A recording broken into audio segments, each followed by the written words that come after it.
भक्त रसखान, जिनका हृदय कृष्ण भक्ति में डूबा हुआ था। इनका जन्म 1578 में पिहानी हरदोई उत्तर प्रदेश में एक पठान के परिवार में हुआ। बचपन में इनका नाम सैयद इब्राहिम था। इनका जन्म एक समृद्ध परिवार में हुआ था। कहा जाता है रस खान एक बनिए परिवार की लड़की पर बेहद आसक्त थे। एक दिन इन्होंने किसी को कहते हुए सुना, भगवान से ऐसा प्रेम होना चाहिए जैसा प्रेम रस खान को आनूप बनिए की कन्या से है। ये बात उन्हें पसंद न आई तो उन्होंने उस आदमी को कहा कि ऐसा क्यों कहते हो। तब उस आदमी ने डरते हुए कहा, नहीं, मेरा वो मतलब नहीं था। मेरी कहने का मतलब तो ये था कि अगर रस खान उस लड़की को छोड़ अपना प्रेम भगवान की ओर मोड़े तो जल्दी ही मोक्ष पा जाए। इस बात ने इनको झंझोड़ दिया और वह वहां से चले गए। रास्ते में कहीं भागवत कथा हो रही थी। व्यास गद्दी पर बैठे कथाकार बहुत सुंदर तरीके से भगवान कृष्ण की लीलाओं का वर्णन कर रहे थे, जो रसखान के हृदय को छू गई। तभी उनकी नजर भगवान श्याम सुंदर की रखी फोटो पर पड़ी और वहीं ठहर गई। वह काफी समय तक टकटकी लगाकर देखते रहे। उनके नेत्र भगवान के उस चित्र से हट ही नहीं रहे थे। जैसे चुंबक लोहे को अपनी ओर आकर्षित करता है, ऐसे ही रसखान का हृदय उस मोहिनी सूरत की ओर खींचा जा रहा था। यहाँ तक कि कथा समाप्त हो गई, श्रोतागण चले गए, पर इन्हें कोई होश नहीं, क्योंकि इनकी नजरें ओझल तो दूर झपकाने का भी नाम नहीं ले रही थी। व्यास गद्दी पर बैठे उस कथाकार ने इस अद्भुत बालक के प्रेम को पहचान लिया और पूछा, बेटा क्या निहार रहे हो? रसखान ने बड़ी विनम्रता से पूछा, पंडित जी, क्या सामने रखा चित्र भगवान कृष्ण का ही है? पंडित जी ने कहा, हाँ, ये चित्र वही भगवान कृष्ण चित्त को चुराने वाले मनमोहन का ही है। रसखान के नैनों से जैसे भगवान का रूप माधुर्यमय समा गया हो। गदगद कंठ से बोले, क्या कोई इतना दर्शनीय और मन भावन भी हो सकता है? कथाकार ने कहा, जिसने इतनी सुंदर सृष्टि का निर्माण किया है वह दर्शनीय और मन भावन तो होगा ही। अब तो रसखान बड़े प्रेम से बोले, पंडित जी, ये मनमोहनी सूरत तो मेरे हृदय में समा गई है। अब तो मैं ये साक्षात मुखमंडल देखने का अभिलाषी हूँ।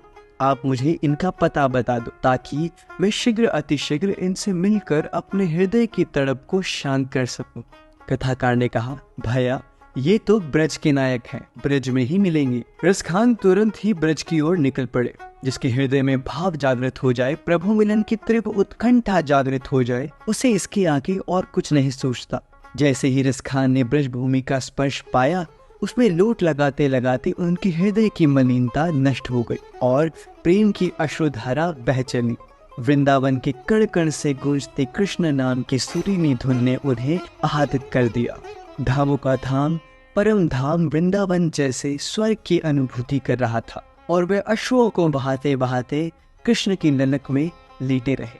दोस्तों, एक दिन रसखान के मन में गोवर्धन धाम जाने की इच्छा हुई और वह तुरंत ही चल दिए। वहां पहुंचने पर बड़े प्रसन्न चित्त से श्रीनाथ जी के दर्शन के लिए मंदिर में प्रवेश करने के लिए घुसने लगे।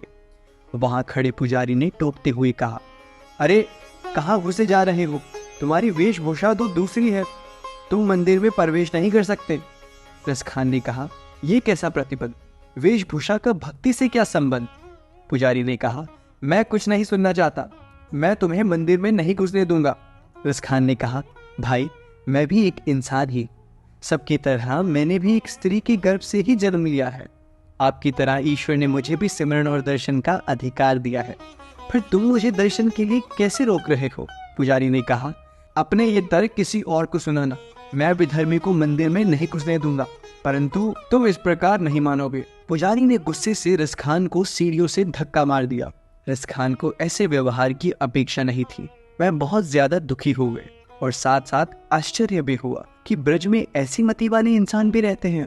उनका कृष्ण प्रेम हिलोरे मार रहा था। उन्होंने अपने प्रियतम कृष्ण से मन ही मन आर्त पुकार की और अगले दिन से दर्शन की चाहत में अन्न जल त्याग दिया। भगवान भला अपने भक्त को कैसे इंतजार करवा पाते। भक्त वत्सल भगवान श्री कृष्ण ने अपने भक्त की पीड़ा हरने के लिए अपना साक्षात रूप प्रकट किया और तो और रसखान के प्रति हुए दुर्व्यवहार के लिए उन्होंने क्षमा भी मांगी। उसके बाद रसखान जी को गोसाई विट्ठल लाल जी के पास जाने का आदेश दे दिया। अपने प्रियतम प्रभु का आदेश पाकर रसखान गोसाई जी के पास तुरंत पहुंचे। गोसाई जी ने उन्हें गोविंद कुंड में स्नान कराकर दीक्षित किया। सद्गुरु का सानिध्य लाभ मिलते ही रसखान की भक्ति का स्रोत फूट पड़ा, जो काव्य के रूप में बह निकला। उसके बाद भगवान कृष्ण की लीलाओं को अपने काव्य के रूप में वर्णन करते हुए आजीवन ही रसखान जी ब्रज के ही होकर रह गए।